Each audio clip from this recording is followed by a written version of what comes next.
Prepare me to listen to worry, pure and holy, trying through with thanksgiving. I'll be a living sanctuary for you. Lord, prepare me to listen to worry, pure and holy, trying through with thanksgiving. I'll be a living sanctuary for you. Sanctuary for you. Ang Diyos na makapangyarihan sa lahat. Lord, salamat po Lord at muli Lord ay kami po nakagawa ng aming gawain Lord sa ito Lord. Lord, at dahil pa Lord na kami ko yung sabahan Lord. Tayo naman sa amin Lord para bilang batid magpuro sa Panginoon.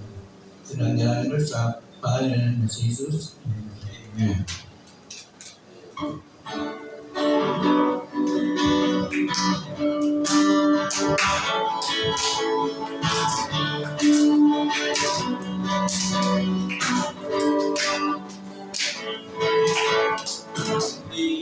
Sama-sama, purihin natin siya. Sama-sama, mawitan natin siya. Ibang Panginoon kamay, itaas ang ikaway. Lahat ay magsabi, Diyos ay buhay. Halina sama-sama, purihin natin siya. Halina sama-sama, awitan natin siya. Ipalakpak ang iyong kamay, itaas ang ikaway. Lahat ay magsabi, Diyos ay buhay. Halina sama-sama, purihin natin siya. Halina sama-sama, awitan natin siya. Ipalakpak ang iyong kamay, itaas ang ikaway. Lahat ay magsabi, Diyos ay buhay. Lahat ay magsabi, Diyos ay buhay. Lahat ay magsabi, Diyos ay buhay.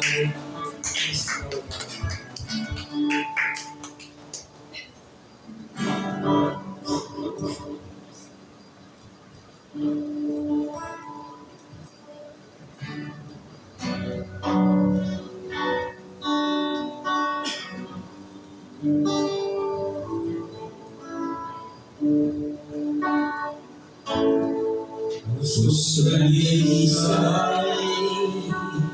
ang aking nais, dalikain mo Diyos para sa akin. Susalilisay ang aking nais, dalikain mo Diyos para sa akin. Isang pusong tapat na sa'yo'y nagmamahal. Isang pusong sa'yo'y walang alinlangan. Isang pusong itinitibo na ika'y parangalan. Ang ko'y pagpupuri sa'yo lamang, Jesus.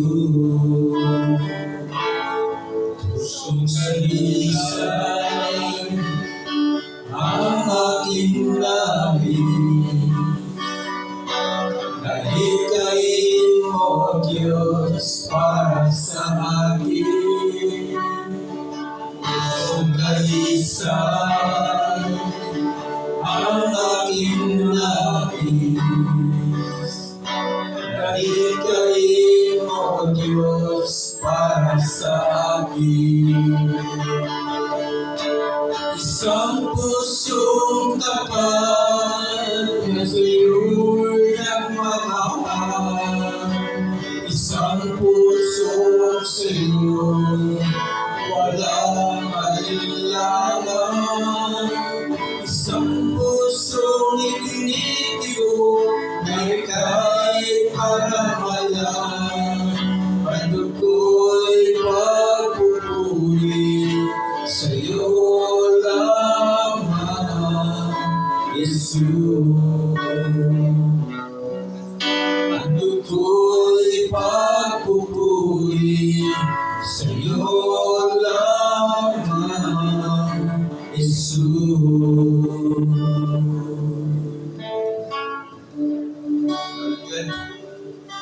Ama, patuloy po kami nagpupuri sa iyo, Panginoon. Patuloy ko namin itatas, Panginoon. Lord, salamat po sa iyong mga salita na sa nagpatuloy na lumagaway sa amin, Lord. Ito yung namin dalangin, Lord, sa pangalan ni Nancy Jesus. Amen. Sige po sa ating mga announcements. Sa sentro, meron tayong worship sa ganap na dos ng hapon tuwing Sunday ko. Sa midweek service and prayer meeting sa May 8, 2025, 7 p.m. Ang ating pag-speaker si Brother John Kurtz, sa ating worship leader si Sister Yasmin Borbon, sa taon si Brother Bo Adriano, at nakasal po si Brother Albert Jacinto. Ating pong Sunday worship service sa May 4. Ito po ay alam na alas 6 ng hapon.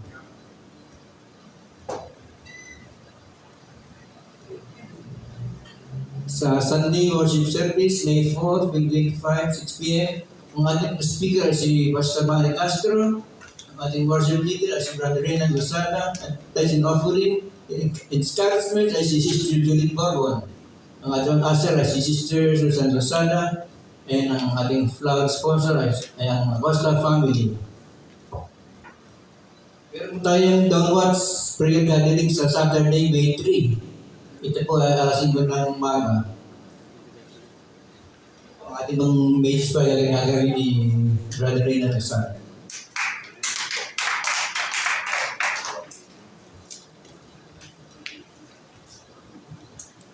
Okay, so muli po magandang gabi sa ating lahat. At syempre, bago po tayo magtuloy sa ating podcast message, ako po ipapasalamat sa Diyos sa patuloy niya pong mga blessings, mga ginagawa syempre sa aking pong family, sa aking pong ministry, sa aking pong pamilya, sa aking kamba, sa request po sa kanila pong patuloy po nilang paglaki.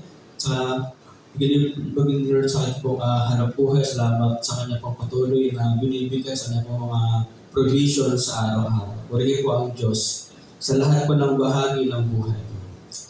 Amen. Sige po, tayo po yung mag-isip tayo para po sa ating pong God's message. Ito nga po ay hindi na po ito bago sa ating lahat, but still, ito rin po yung asir po ibahagi ng Diyos sa buhay po natin. Ito po ay nakasulat sa Mateo chapter 4 verse 1 hanggang 4. Minsan pa po sa Mateo chapter 4 verse 1 hanggang 4. Basahin po natin. Pagkatapos si Jesus ay dinala ng Espiritu sa ilang upang tuksohin ng dyablo. Siya ay nag-ayuno sa loob ng 40 araw at 40 gabi, kaya siya ay nagutom. Dumating ang dyablo at sinabi sa kanya, "Kung ikaw ang anak ng Diyos, gawin mo ngang tinapay ang mga bato nito." Ngunit sumagot si Jesus, nasusulat, ang tao ay hindi lamang sa tinapay na bubuhay, kundi sa bawat salitang nagmumula sa bibig ng Diyos. Tayo po ay manalangin. Aming Diyos, pinupuri ka namin, Lord, sa gabing ito. Maraming salamat, Panginoon Lord, sa patuloy niyo pong magkamit sa buhay ko, Panginoon Lord, sa aking pong pamilya, Panginoon. Lord, bless us, Panginoon, sa inyo pong mga salita. Lord, we pray sa inyo pong patuloy na pagkilos sa aming mga puso, Panginoon. Lord God, continue to bless this church, Panginoon, maging lahat, Panginoon, ng aming mga miyembro, Panginoon. Purihin ka, Lord, sa gawin ito sa pangalan ni Jesus. Amen. Sige po. Ito pong ating pong talata, ito po yung sin po sa Mateo na kung saan yun pong Diablo ay yung pong sabi na nagtukso kay Jesus after po niya mag-fasting ng 40 days and 40 nights. Then syempre po ay nagutom ng ganong katagal. Diba po, diba nga po, diba, kung siyempre naman, diba, yung po nag-fasting ng gano'ng katagal, ay di natin po na kayo po ay gugutom ng gano'ng po katagal na fasting. Ayan. Then yung po topic po natin, ito po ay nakasulat po sa ating PowerPoint, nurturing physical and spiritual growth. Ang talata pong ito natin pong binasa ay tumutukoy po sa dalawang pangangailangan ng tao. Pangangailangan physically at pangangailangan din po, saan po? Spiritually. Kailangan po natin kumain upang tayo po ay mabuhay, ngunit mas kailangan po natin ang salita ng Diyos upang mapunuan ang ating pong pangangailangan, spiritual. It is God who gave us life. It is God who provides with the air we breathe and the food to eat. Madalas po, diba nga po sa atin naman pong pag-gising na para bang mas uuna pa yung ating pong pangangailangan sa ating pong mundo bago po natin siya unahin.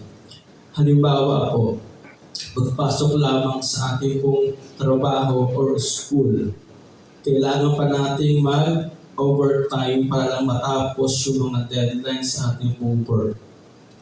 Or para din pong matapos lahat ng ating pong mga projects or assignment para lamang po makapasa sa ating pong mga grades. Masyado pong umiikot yung buhay po natin sa ating pansariling pangangailangan. Ang talata pong ito ay patungkol din po sa God's provision and to live a balanced Christian lifestyle. Balanced Christian lifestyle. So meaning dapat parehas po natin siyang napakinabangan. Physical at spiritual life. Hindi lang puro physical yung kumakain. Amen po ba? Kumakain po tayo physically at kumain din po tayo spiritually. And it talks about to nurture our physical growth. Doon nga po pong talatang binasa, hindi lamang sa tinapay na bubuhay, physical growth, pangalawa, kundi sa mga salitang nagmumula sa bibig ng Diyos, spiritual growth. Ano nga po ba yung salitang nurture? Ito raw po yung process of caring and encouraging the growth of someone or something. So meaning dapat po may nag-aalaga or inaalagaan yung ating sarili. Then question po sa atin, how to nurture our physical growth? Basically po, diba, food is the number one source ng ating pong energy. But the question is, anong klaseng pagkain pa yung mga kinakain natin to make us nurture, to make us grow? Siyempre po, diba, yung mga healthy foods, yung mga nutritional foods, yung mga diet po. To nurture our physical growth, focus on a balanced diet and regular sleep. Yung meaning, hindi ka dapat magpupuyat. Bakit po? Para magamit yung inyong katawan sa paglilingkod. Kumain po tayo ng mga healthy foods gaya na po ng gulay at prutas. Uminom ng maraming tubig at iwasan din po yung pagpupuyat. Magkaroon din po tayo ng mga physical activities, and kung kailangan po natin magpa-check up or kung kailangan ng mga vitamins to make us grow. Alagaan ng katawan, nurture your personal well-being. Sabi nga po sa kanyang mga salita, hindi mo ba alam na iyong katawan ay templo ng Diyos? Paano ka magagamit ng Diyos mightily kung lagi kang nagpupuyat? Darating ka ng church, 10:30, offering na. Diba po? Kaya minsan, ang dami-dami mong sakit, paano ka magamit ng Lord mightily kung di ka naman kumakain ng mga healthy foods? Kaya ka na lang wala because of your sickness. Tuma po, sikapin po natin maging malakas at malusog upang tayo po maging gamit-gamit sa ating ministry. Hanggat may lakas pa tayo, hanggat bata pa tayo, tayo na po ay maging masipag sa ministry dahil lahat po natin ginagawa para po sa Kanya ay hindi po ito nasasayang. Pangalawa po, how naman po to nurture our spiritual growth. Ito na po yung mga bagay-bagay to nurture our yung po pong Christian life. Yung mga dapat pong mga nag-aalaga sa atin. Seek God first. Surround with life core group. Submit to your Christian leaders. Ito po yung mga bagay rin po how to nurture your Christian life. Number one, of course, seek God first. Prioritize your relationship to God. Hindi naman po kailangan na buo kang maghapon nasa church eh. Diba nga po ang sabi nga po din is prioritize your relationship to God.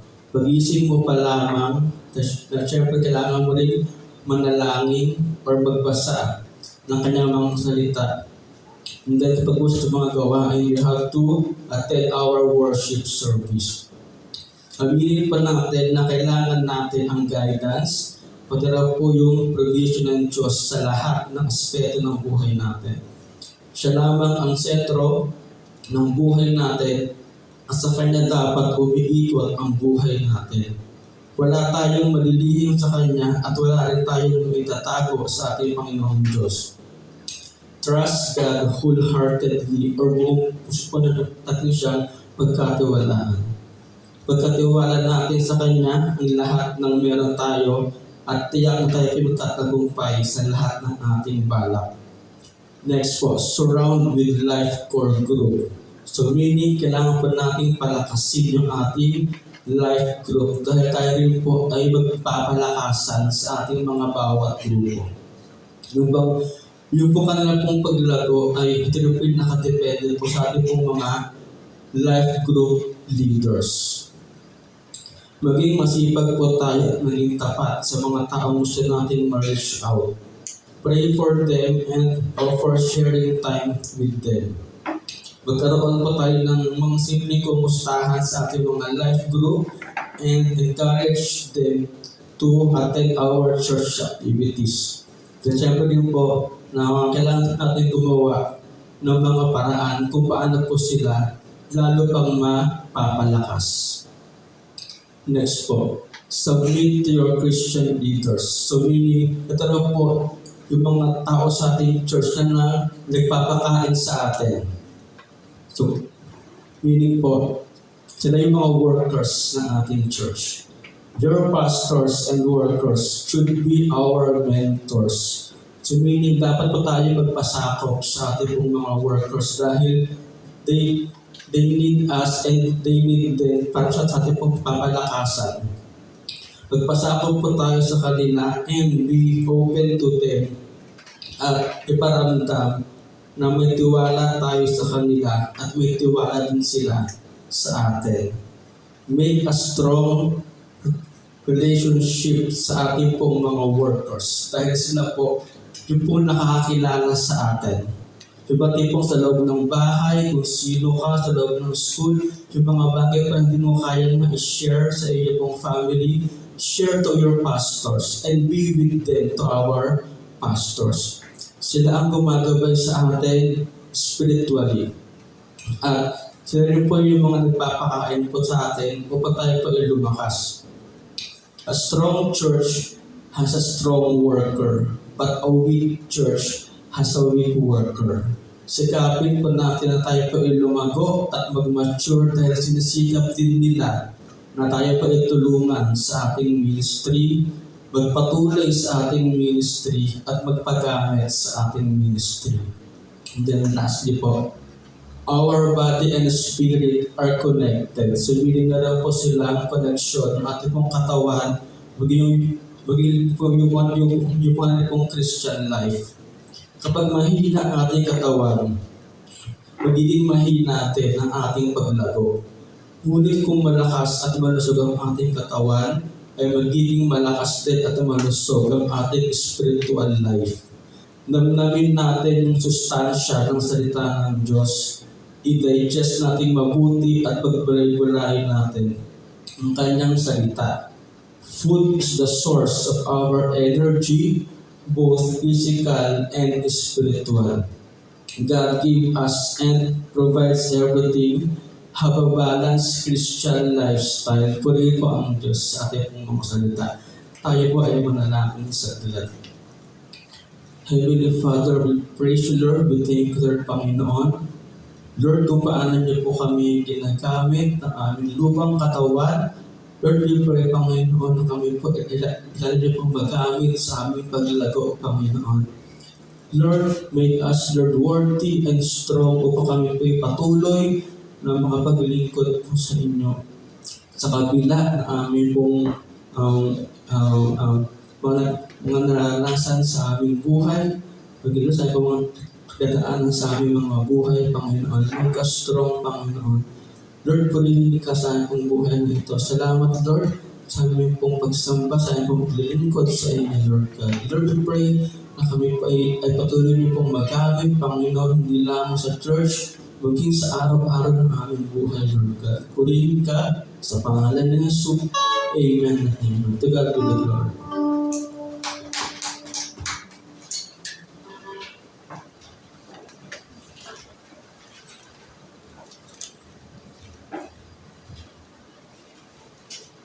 Sige po, ang ating pong text ng offering po ay dadal ni Brother Ray Acosta.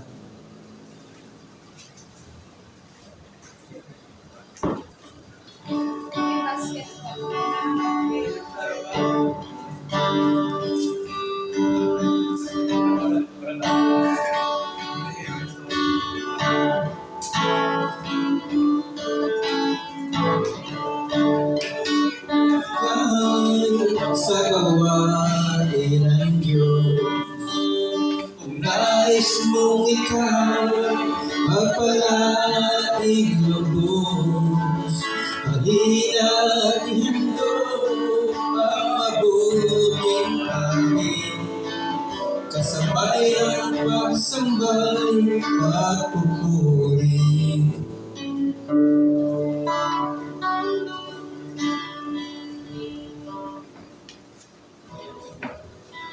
Langin natin na ating mga Lord, Panginoon, narito yung aming mga Lord.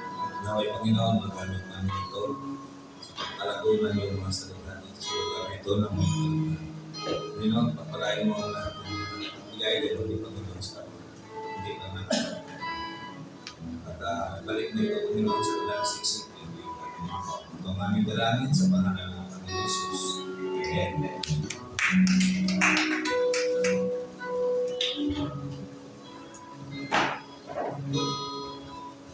Sige po, ang ating pong closing song ay Incense.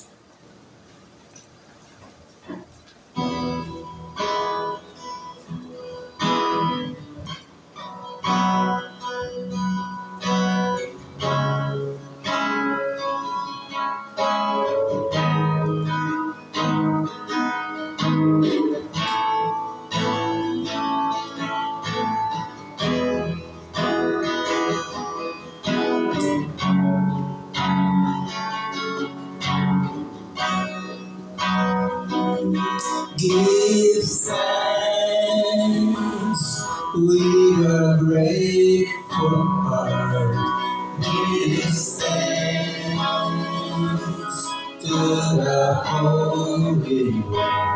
Give thanks. because His given Jesus Christ, His Son. Give thanks with a grateful heart. Give thanks to the Holy One. Give thanks because His given Jesus Christ, His Son. And now let the weak say, I am strong. Let the poor say, I am rich, because of what the Lord has done for us. And now let the weak say, I am strong. Let the poor say, I am rich, because of what the Lord has done for us. Give thanks.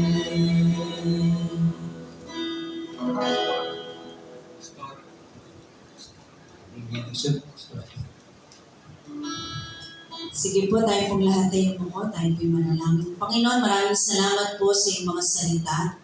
Salamat po, Panginoon, sa aming po mga narinig ngayong gabi. Nawa tumingin po sa pinakamatabang bahagi po na aming puso. At hindi po masayang ang iyong mga salita po na aming po naririnig kapag ka po may tao po kayong ginagamit dito sa pulpito, Panginoon. Salamat po, patuloy na magamit po namin ito, maging kalakasan po namin at may apply po sa pang-araw-araw po namin pamumuhay, Panginoon, bilang mga mananampalataya. Lord, nagpapasalamat din po kami sa natapos na anibersaryo po ng nakaraang linggo. Maraming salamat, Panginoon, sa provision niyo. Tunay nga na ikaw po yung aming great provider, our Jehovah Jireh, Panginoon, King of Kings and Lord of Lords. Minsan pa, sa 22 taon na kabutihan at katapatan niyo po sa iglesyang ito, ipinararanas niyo po at pinakikita, Panginoon, na ikaw yung Diyos na nagpupuno ng lahat po ng mga kakulangan sa iglesyang ito. Na maraming salamat din po sa mga kapatiran po na dumalo, Panginoon, sa mga worker po na nakasama po namin. Maraming salamat, Ama, sa mga Lord, sa mga ginamit niyo po na buong pusong naglingkod sa pamagitan ng pagluluto, sa pamagitan ng pagde-decorate, sa pamagitan, Panginoon, ng paglilinis, Panginoon, in small things, big things na ginagawa po namin. Ito po ay mabigyan ka ng kapurihan, Panginoon, at hindi po namin ito sa tao ginagawa. Hindi po ma-please ang mga tao po na nasa paligid po namin. Lord, maraming salamat muli sa gabi po ito. Itinadalangin ko po, Panginoon, sa gabi po itong lahat po ng mga kapatiran lumalim po ang kanilang pananampalataya. Dalangin ko, Panginoon, na ang bawat salita, Panginoon, ay lagi po nilang itanim sa kanilang mga puso.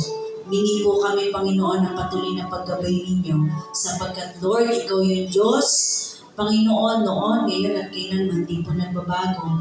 Ikaw lamang po yung Diyos na nakakaalam ng lahat po na aming ginagawa. Salamat po, Ama, sa iyong papuri, pagluwalhati, pagdakil at pagsamba sa pangalan po na ating Panginoong Hesus, ang lahat po na anak ng Diyos ay magsabi na. Amen.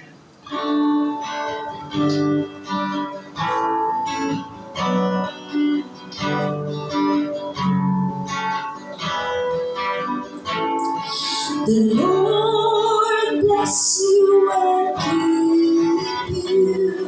The Lord make His face shine upon you and give you peace, and give you peace, and give you peace.